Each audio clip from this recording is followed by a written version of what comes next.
meditando sobre a coinonia, sobre a nossa união em Cristo.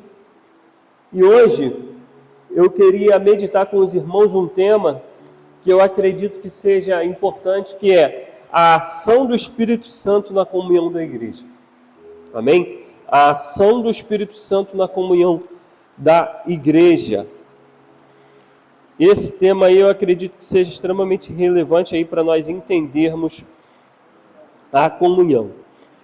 Não é difícil juntar pessoas, mas a motivação, obrigado, irmã, a motivação que vai determinar. Vivemos dias em que é fácil reunir pessoas, mas é difícil gerar comunhão verdadeira. A igreja pode ter estrutura, agenda cheia, dons espirituais ativos, e ainda assim viver dividida. Amém? E aí, o que produz a comunhão madura na igreja? É a ação do Espírito Santo nos corações. A ação do Espírito Santo nos corações que gera o quê? Em nós, uma maturidade que vai nos levar a viver em unidade. E aí, nessa manhã, a gente vai meditar sobre isso. Mas antes de eu falar sobre comunhão, eu preciso repetir da ação do Espírito Santo. Amém, amados? Nós precisamos repetir sobre a ação do Espírito Santo, porque Ele é Deus. Ele é Pai, é Filho e é Espírito Santo. Ok? Como o ovo é a casca, a clara e a gema. Tem as diferenciações, mas tudo é a mesma natureza. O tempo é passado, presente e futuro, mas é a mesma natureza. A água é sólido, líquido e gasoso. Depois tem as subdivisões, mas as três divisões principais são essas. Tudo é água, tudo é tempo. Então você vê na natureza a digital do Senhor no que diz respeito à Trindade, os elementos trinos. E aí, Deus se faz presente em nós através da ação do Espírito Santo. E aí eu quero deixar como texto base Lucas, capítulo 1, versículo 35.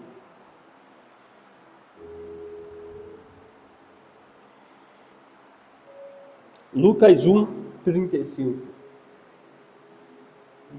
Amém? Antes de ler, vamos orar? Vamos pedir que o Espírito Santo nos dê entendimento.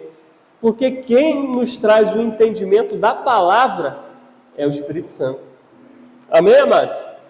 O entendimento não é fruto de nós mesmos, mas da ação do Espírito Santo na nossa vida. Então, nessa manhã, vamos chamá-lo para que ele possa se fazer presente. Pai querido, Pai amado, nós pedimos a Ti, Senhor, que a Tua palavra possa encontrar em nosso coração a terra fértil, que germina, cresce e frutifica. Senhor, não nos permita sair daqui sem uma direção, sem uma exortação, sem um consolo, sem uma edificação na Tua palavra.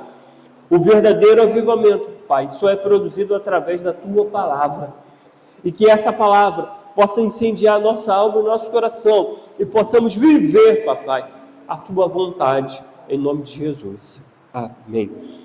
E aí, João 1,35 diz: o anjo respondeu: o Espírito Santo virá sobre você, e o poder do Altíssimo a envolverá com sua sombra.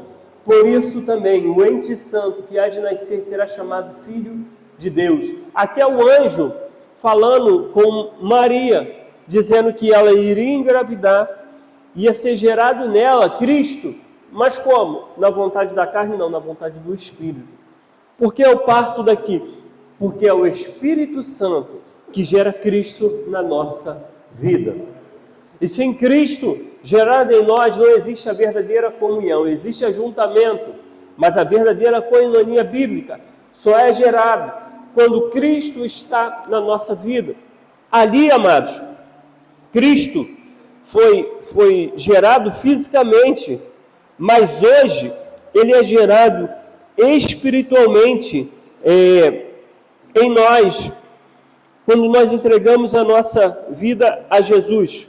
Abra comigo agora Evangelho de João, capítulo 1. Evangelho de João, capítulo 1, versículo 32. João 1, 32.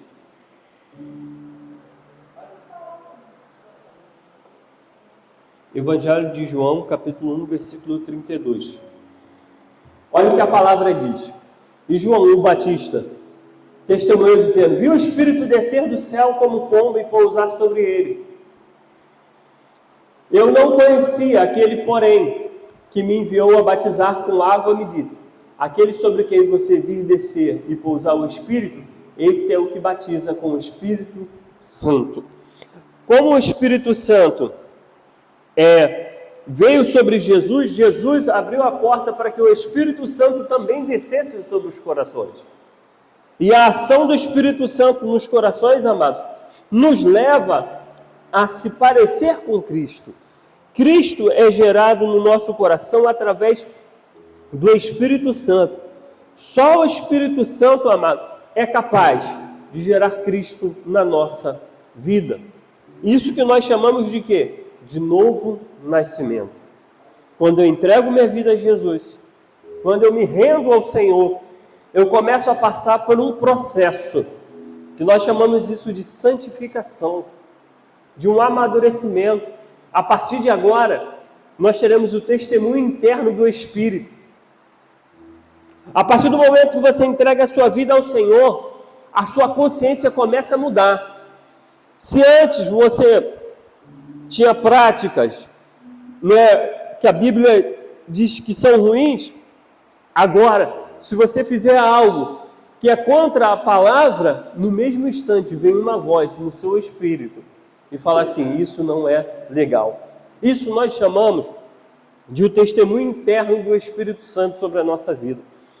E quanto mais eu busco, quanto mais eu me volto para Deus, quanto mais eu me rendo, eu me aproximo do Senhor através da palavra, através da oração, através da santificação, mais essa voz é forte no meu coração.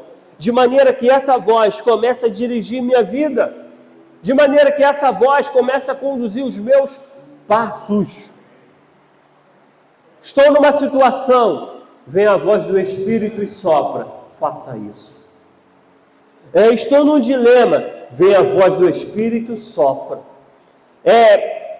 Aconteceu algum problema, vem a voz do Espírito e fala assim: perdoa, busca se reconciliar. Porque é a voz do Espírito que conduz a minha vida. É a voz do Espírito Santo que dirige os meus passos.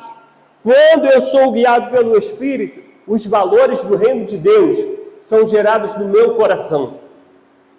O que acontece, irmãos, se nós não tivermos essa intimidade com o Espírito Santo, em nós não vai ser gerado os valores do reino de Deus. Por isso, quando nós falamos de comunhão, nós precisamos antes entender que é o Espírito Santo que produz um novo ser em nós, uma nova forma de pensar. A partir de agora nós temos a mente de Cristo. E quem tem a mente de Cristo vai conseguir conviver em comunhão. Quem tem a mente de Cristo, amado, vai conseguir conviver em comunhão de acordo com Atos capítulo 2. Quinta-feira estávamos aqui, fomos ministrados por uma palavra do céu. Nosso irmão Gabriel falava aqui sobre Atos capítulo 2, de perseverar na doutrina, perseverar na comunhão. A Bíblia diz, amados, que aquela comunhão ali não tinha pessoas necessitadas. Havia partilha de pão, havia partilha de oração. As pessoas se desfaziam das coisas que tinham para ajudar uns aos outros. Agora eu digo, alguém que não tem o Espírito Santo vai fazer isso? Não vai. Alguém que não tem o Espírito Santo pode até fazer caridade, mas não vai partilhar a sua vida como partilha em Atos capítulo 2. Porque é o Espírito que me dá uma nova lente, uma nova maneira de ver a vida. Repara como Jesus via a vida. Ele não via na sua ótica, amados, de sucesso pessoal. Ele via na ótica do amor. Ame o próximo como você ama a si mesmo. João vai dizer isso, que aquele que ama a Deus vai ter comunhão com seu irmão. Jesus vai dizer lá no Evangelho de João que a marca do verdadeiro discípulo é o amor. Quando eu leio a parábola do bom samaritano, eu vejo isso. Quando Jesus estava numa situação, as pessoas tinham fome, o que ele fez? Ele multiplicou o pão. Mas antes de multiplicar o pão, ele fala: e aí, como que vamos fazer isso? E aí os discípulos não entenderam, mas Jesus fala, traz uma lição, que nós devemos seguir o caminho de alimentar as multidões através da palavra de Deus. Paulo falando para a igreja da Galácia, uma igreja que começa muito bem, irmãos, mas ela começa a ter dificuldade pela religiosidade, começa a imperar. Paulo vai falar para aquela igreja assim: meus filhinhos, por quem sinto dores de parto, até que Cristo seja formado em vós. O grande desafio nosso, amados irmãos, é Cristo ser gerado em nós. Qual a minha participação nesse processo? Permitir que o Espírito Santo dirija a minha vida. Eu preciso sair do volante, eu preciso ir para o carona e preciso permitir que o Espírito Santo dirija a minha vida. Eu não posso botar o Espírito Santo no banco de trás. Às vezes, falando assim, parece genérico, parece, poxa, quem vai colocar o Espírito Santo no banco de trás? Mas quando eu tenho ódio das pessoas, eu estou colocando o Espírito Santo no banco de trás. Quando eu sou alguém egoísta, eu estou colocando o Espírito Santo no banco de trás. Quando eu tenho uma irritabilidade em relação ao próximo, eu não tenho paciência, eu não sou longânimo, eu estou colocando o Espírito Santo no banco de trás. A ação do Espírito Santo no nosso coração, irmãos, vai gerar dons e vai gerar fruto. Lá em Gálatas, capítulo 5, nós veremos a ação do Espírito Santo em um coração. Gálatas, capítulo 5, nós veremos isso. 5:16, 5:22, o 22, o 16 até o 21, ele vai falar das obras da carne. Mas a partir do 22, ele vai falar do fruto do Espírito. O que é fruto? Fruto é o resultado de um plantio. Fruto é a expressão de uma árvore, ok? Você tem um pé de manga, então ela frutifica, ela gera uma manga, que vai ser uma semente para outras árvores. Então, ele usa a linguagem agrícola para apontar que o fruto é o resultado do Espírito Santo na nossa vida. Olha o que diz Gálatas 5:22.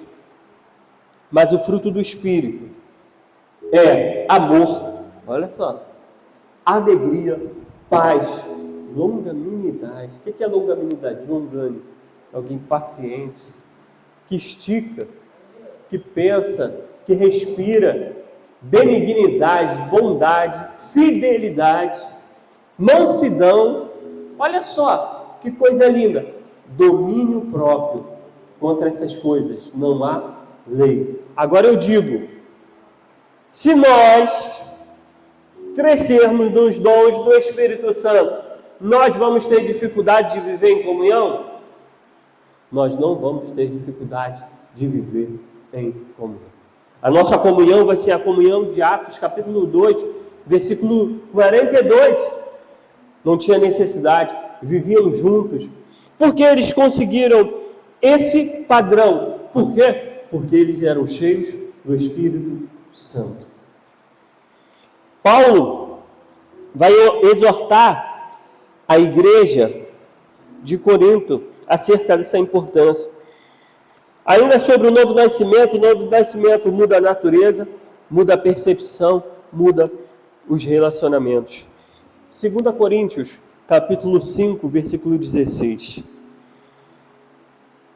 Então, o nosso grande desafio, irmãos, não é ser alguém mais sorridente, não é simplesmente ser mais comunicativo, é ser cheio do Espírito Santo. Porque cheio do Espírito Santo eu tenho uma natureza diferente. Olha o que Paulo vai dizer, e isso ele está norteando a igreja de Corinto, porque a igreja de Corinto tinha dificuldade na comunhão. Aquela igreja tinha partidos, aquela igreja vivia problemas, Aquela igreja tinha muitas dificuldades.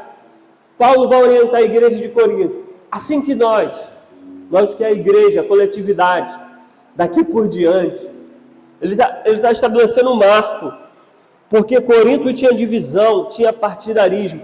Mas ele fala, a partir de agora, a ninguém conhecemos segundo a carne.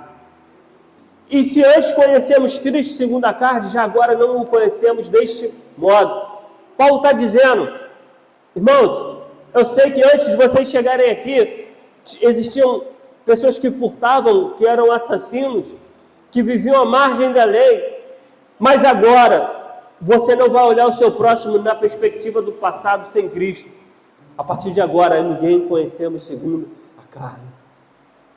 Quando eu sou espiritual, eu não olho o próximo em um julgamento humano, eu olho o próximo a partir da perspectiva da cruz. Porque da mesma maneira que Cristo entregou a sua vida por mim, entregou também a vida em relação ao meu próximo. Então Paulo vai dizer, igreja, não olhe o próximo na perspectiva do que eles fizeram no passado, mas olhem o próximo na perspectiva daquilo que Cristo fez em relação a eles.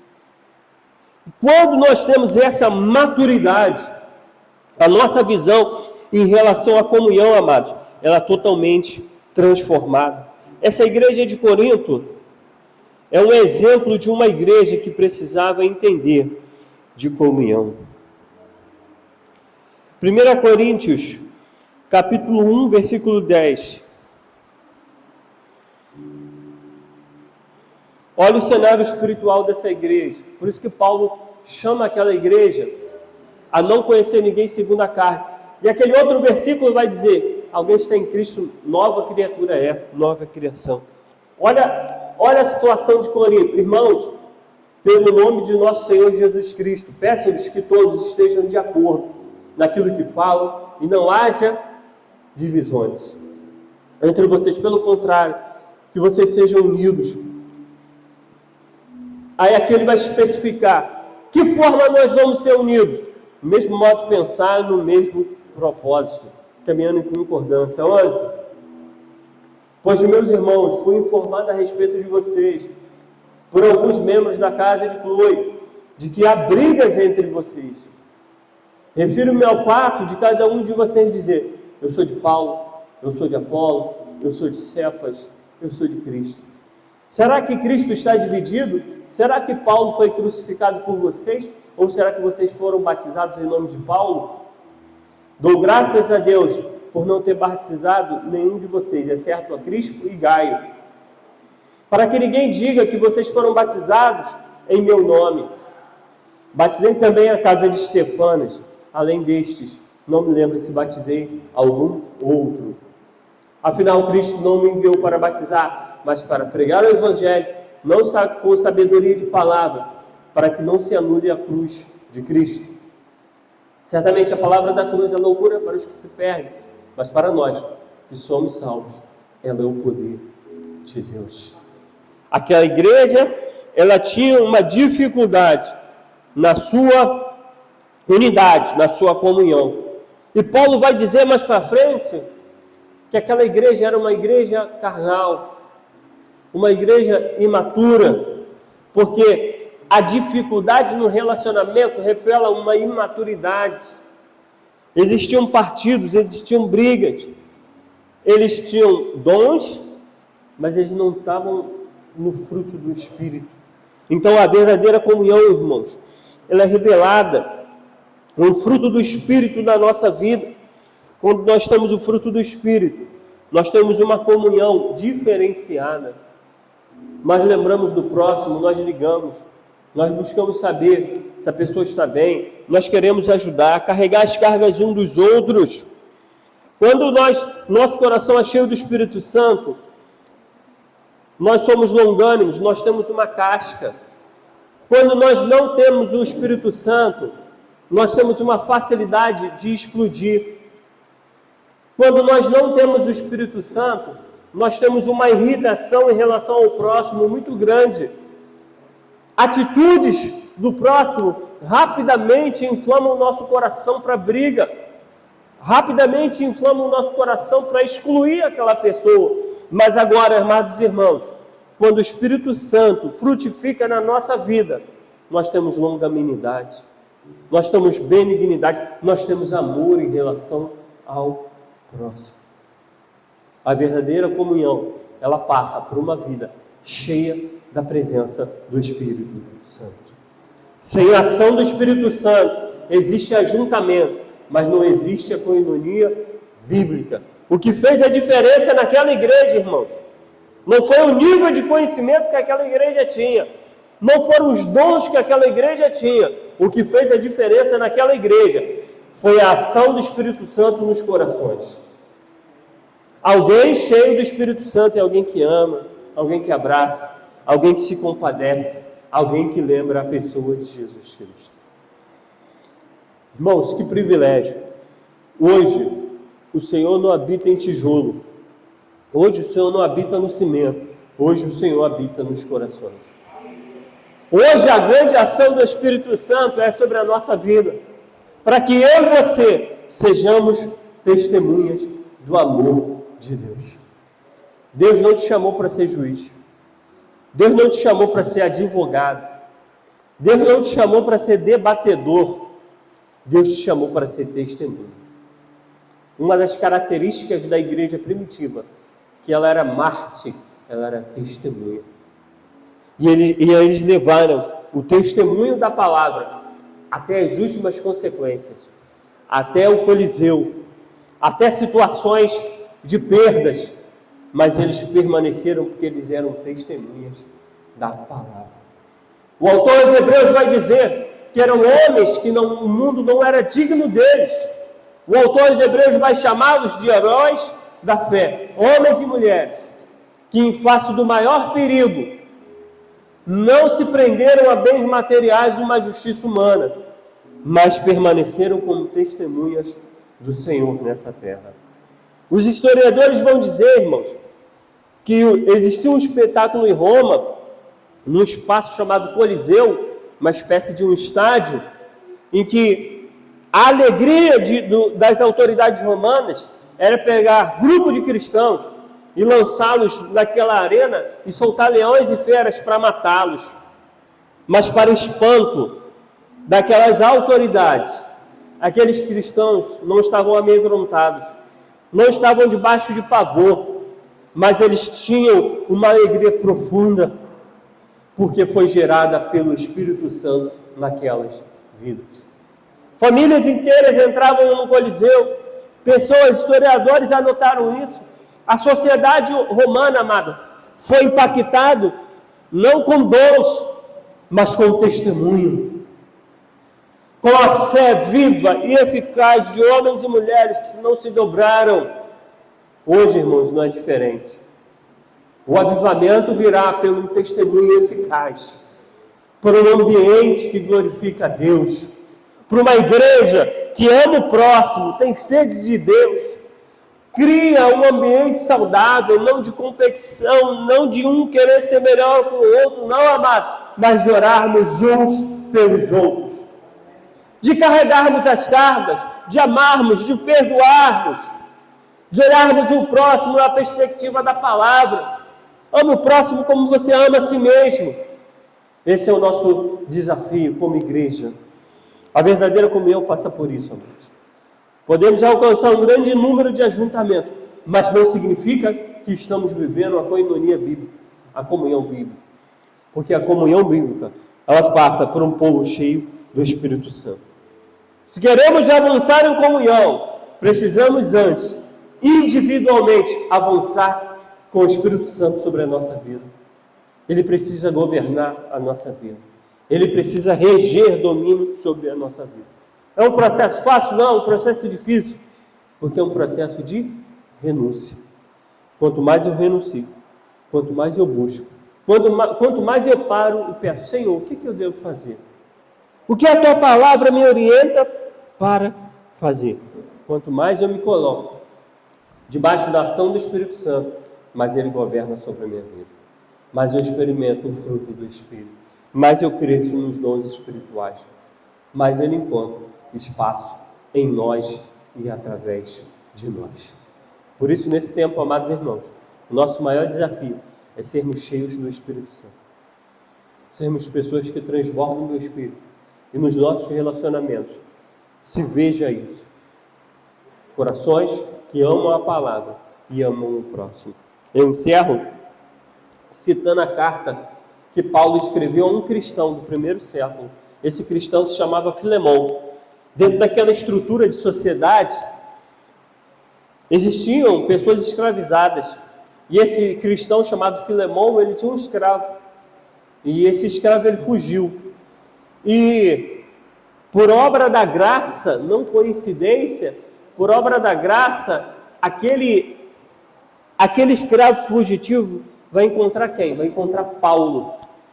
Lá na cadeia, lá na prisão, e Paulo vai pregar para aquele homem. E Paulo tinha ganho Filemão para Jesus, olha só. Olha a obra da graça unindo. Aquele homem é ganho, aquele homem começa a servir ali com Paulo. E Paulo escreve uma carta para Filemão, aquele que tinha autoridade sobre Onésimo, o nome do escravo. Paulo escreve assim, fala: Onésimo, eu estou te mandando de volta alguém que fugiu de você, alguém que causou danos a você, mas tudo que ele fez, coloca na minha conta. Paulo fala: Filemão, Onésimo vai voltar, mas ele não volta mais como escravo, ele volta como irmão. Paulo fala para Onésimo, para Filemão, e fala assim: Filemão, eu não preciso te lembrar que você também é devedor. Se Onésimo te deve, você também me deve. Essa consciência que nós temos uma dívida e que nós fomos salvos dessa dívida, que nós não tínhamos condição de pagar, nos livra de sermos julgadores em relação ao próximo. Não nos isenta de dizer a verdade, porque isso é de Deus, de exortar, de consolar, de confrontar, mas isso nos livra de querermos ser pessoas melhores. A carta encerra com Paulo orientando a Filemão: Filemão, agora ele é irmão, ele vai voltar para a comunhão. E espiritualmente, amados, todos nós somos como Onésimo, devedores da graça de Deus. E todos nós precisamos ter um coração transformado da maneira que Paulo teve, de promover a unidade e a restauração. Que o Espírito Santo encontre lugar no nosso coração. Porque quando nós passarmos, quando falarem de nós, vão dizer assim: existia um grupo, existiam cristãos ali, que não eram vaidosos, que amavam o próximo, que oravam a favor das vidas. É isso que nós precisamos deixar como legado nessa terra. Amém? Se coloque de pé. Pai querido, Pai amado, essa é a Tua palavra. Um desafio, Senhor. Devido ao nosso nível, muitas das vezes de espiritualidade, Senhor, nos ajuda a ser maduros na fé. A maturidade me leva a amar o próximo, ter paciência. Espírito Santo, que a Tua palavra possa dirigir os nossos passos, possa nos guiar, Senhor, e possamos viver, Senhor, em novidade de vida. Fica à vontade, Senhor, para nos guiar, para nos conduzir, para nos levar, Senhor, a lugares de vitória. Queremos, Senhor, ser reconhecido como uma coinonia poderosa, que aquele que chegar aqui vai ser abraçado, vai ser promovido, vai ser integrado, Senhor. Senhor, nos ajuda a viver a Tua palavra. Senhor, também rogo a Ti, Senhor, pelas famílias, pelos membros desse local, Senhor, que o Senhor os possa guardar, que eles possam ser livres, Papai, de toda a seta do maligno. Senhor, joga por terra, vai cortando, Papai, toda a ação do inimigo, Papai, sobre as vidas e as famílias desse tempo. Pedimos a Ti, Senhor, que essa nação acorde, que essa nação não celebre a carne, não celebre o pecado, mas que essa nação, Papai, aos joelhos a Ti, Pai, possa celebrar a santidade ao Teu nome. Feliz é a nação cujo Deus é o Senhor. Que o Senhor possa despertar esse Brasil, Papai, não para viver a festa da carne, mas para viver a festa do Espírito Santo, para viver a transformação que há em Ti, Senhor, Nós rogamos a Ti e pedimos, Pai, sobre as autoridades. Pedimos a Ti, Senhor, guarda, papai, que sejam pessoas com o coração inclinado para a Tua palavra. Nós pedimos a Ti, Senhor, pelas estradas, guarda, papai, aqueles que estão passeando, aqueles que estão de saída, papai, aqueles que estão de chegada, Senhor. Senhor, abençoe os hospitais, abençoe os órgãos públicos, Senhor. Que haja ali atendimento, que haja ali remédio, papai. Que essa nação possa experimentar, Senhor, uma prosperidade que vem do alto. Repreende a corrupção, repreende a mentira, papai, dessa nação. Nós apresentamos o Brasil diante de Ti, Senhor, e pedimos, guarda essa nação, protege essa nação, em nome de Jesus. Abençoa essa igreja, papai, que possamos continuar reinantes e triunfantes, vivendo a Tua palavra, em nome de Jesus. Que o grande amor de Deus, o Pai, que a graça do nosso Senhor e Salvador Jesus Cristo e as consolações do Espírito Santo estejam sobre todos aqui reunidos, nesse lugar, não somente hoje, mas para todo sempre. A igreja diz: amém. Deus abençoe, meus amados. Vão em paz, em nome de Jesus. Quinta-feira estaremos aqui, celebrando a palavra.